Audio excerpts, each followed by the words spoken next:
పంచకర్ల రమేష్ గారు. యాక్చువల్గా సమయం అయిపోయింది.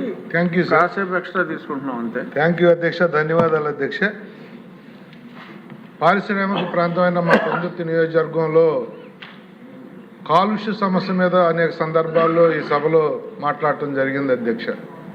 అయితే దురదృష్టవశాత్తు చర్యలైతే ఇంకా ఏమీ తీసుకోవటం జరగలేదు అధ్యక్ష. ఎంత ఎక్కువగా కాలుష్యం పెరుగుతుంది రోజు రోజుకి అంటే అధ్యక్ష, ఎన్టీపీసీ కానీ, హిందూజా కానీ, ఫార్మాసిటీ కానీ 2 పవర్ ప్లాంట్లు, ఒక ఫార్మాసిటీ ఉండి గతంలో అయితే ఎయిర్ పొల్యూషను, నీటి పొల్యూషన్ ఉండేది అధ్యక్ష. ఇప్పుడు విపరీతంగా రోడ్డు పొల్యూషన్ కూడా పెరిగింది అధ్యక్ష.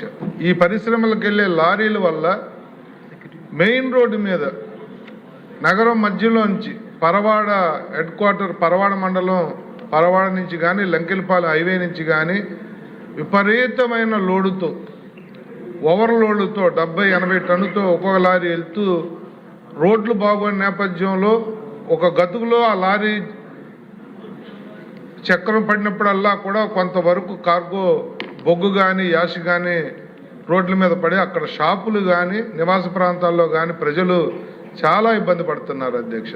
దయచేసి మీ ద్వారా ప్రభుత్వాన్ని కోరుతా ఉన్నాను, వీళ్ళకి సపరేటు 40 కోట్లు ఖర్చు పెడితే ఈ పరిశ్రమలు సపరేట్గా నగరం మధ్యలోంచి కాకుండా పరవాడ లంకెలపాలెం అనే సిటీ మధ్య నుంచి కాకుండా సపరేట్ రోడ్డు కూడా ఫామ్ చేసుకోవచ్చు అధ్యక్ష. ప్రభుత్వం పూనుకుని వాళ్ళతో ఆ కార్యక్రమం చేయిస్తే 50% పొల్యూషన్ తగ్గుద్ది అధ్యక్ష. దయచేసి మనం ఈ సభ మొదలైన తర్వాత నేను ఇది 4వ ప్రస్తావించడం అధ్యక్ష.